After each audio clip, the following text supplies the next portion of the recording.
Hello everyone, the 316 here with another Mcfarlane Toys custom action figure review. Here I have Saint Walker. So Mcfarlane Toys, I don't think is going to get around to this one, so I decided to take matters into my own hands. Also, I got unlucky and got a second Lightning Lad, and I'm like, hey, this would be a good custom base for Saint Walker. And it was. But really excited to look at this one.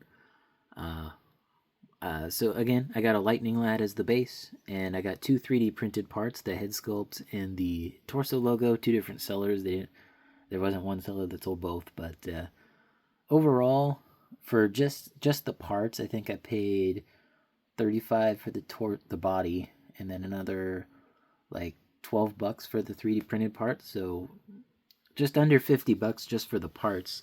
And then the paint I already had. You can get some pretty cheap acrylic paint, and then let's see, I also had a can of matte clear spray. So you're looking at like maybe if you don't have those paint parts or not the paint products already, you're looking at maybe like $70 ish of materials and stuff here. Oh, I also bought some. Actually, let's talk about how I made this. So first of all, I had to remove the paint from the Lightning Lad figure, and that man, that was annoying. So at first I tried regular nail polish, and then I tried rubbing alcohol, and then finally I went with 100% acetone nail polish remover. So that was what worked best for me. um, I didn't like using it. It's just, it's very acidic. So wear gloves, or no, don't wear gloves because it damages plastic. So just be very careful when you're using it. Use Q-tips to apply it. But yeah, removing all that paint was annoying. I was able to remove almost all of the paint except for the ones on the bottom of the feet here. You can still see some of the original paint, in between the foot. And whatever else I was unable to remove, I just painted over. Like you can kind of see on his, I guess, ankle shackles that there's a little bit of the bright color poking through. I painted over that in the darker or blue colors so it wouldn't show as much, but still, uh, yeah, I think this turned out great. And painting it was actually probably the easiest part. Just a nice steady hand, good clean layers, just going just nice and easy, right? But uh, yeah, I think he looks great. Just to give you guys an overall look at him, turn him around. The aim of this was to get him to look like something Mcfarlane actually would release, and I think this is something that they would do.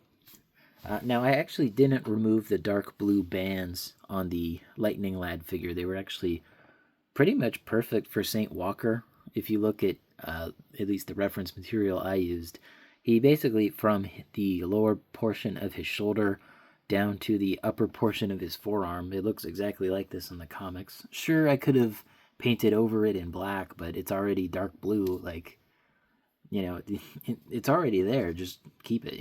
So that's what I did. These wrist pegs and these ankle pegs. Oh, excuse me.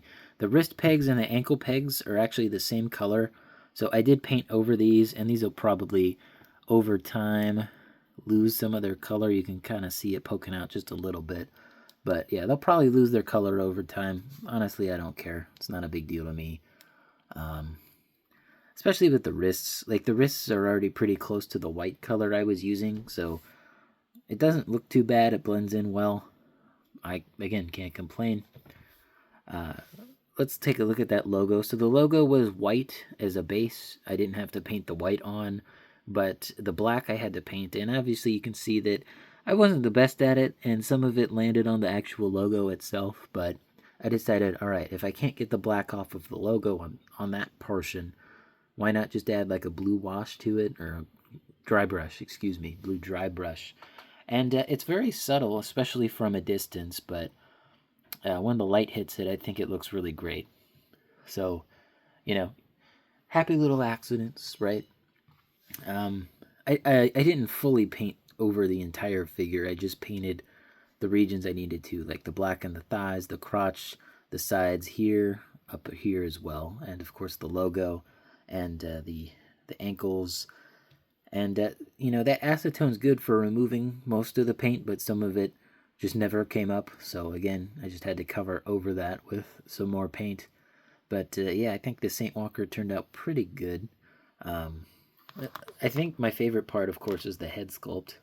The head sculpt is a little big, but considering this is a non-human alien character, I think it works well. So this was a dark gray 3D print, and it's hollow on the inside. I just added some putty so that it would stick and hold in, and he can hold this head pose. I can turn it whichever way I want, and you could remove the neck peg here, but I like to keep it because if I'm having him look down, he can actually look down even if it doesn't look right. But if you want to see this figure in more poses, I'll post the Reddit link in the description. That's where I posted the photos. But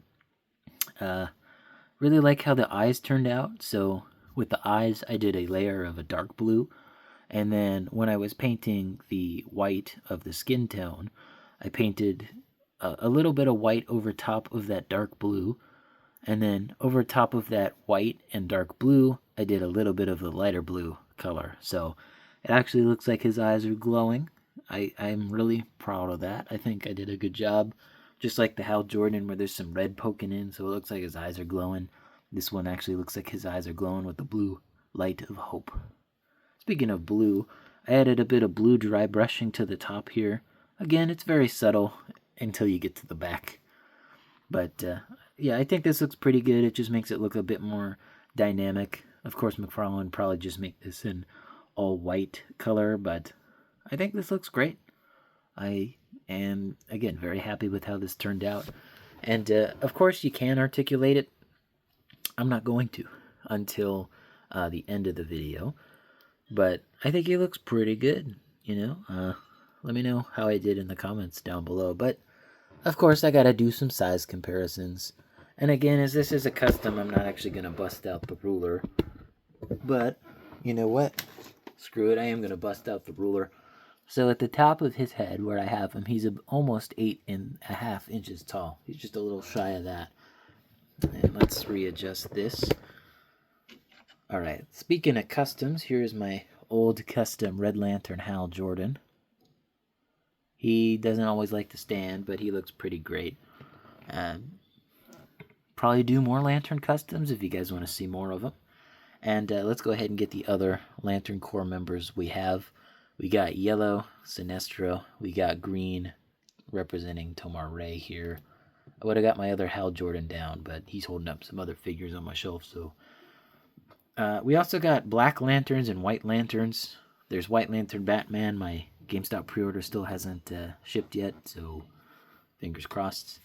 And we also got White Lantern Captain Boomerang. He's on my shelf, or not my shelf. He's actually in a box right now. I never unboxed him. He's just sitting up there, just waiting for the day to come out. Oh, I'm waiting for get out my box, yeah. But these are the just main colors we've gotten so far and have released. And obviously this is a custom, but we've got, Atrocitus on the right over there on my display. Say hi, Atrocitus. Hello. But anyway, yeah, loving how this looks. And here's how I have him displayed on my shelf. He's sitting on Kilowog. As you can see, there's really no room on my shelf anyway, but you can see him with all of the other lanterns back there. But hope you guys enjoyed this video. Let me know in the comments down below what other customs you like to see me do. Lanterns, or any other DC character, or even Marvel. I'll do a Marvel Legends custom, but thanks for watching. And as always, peace.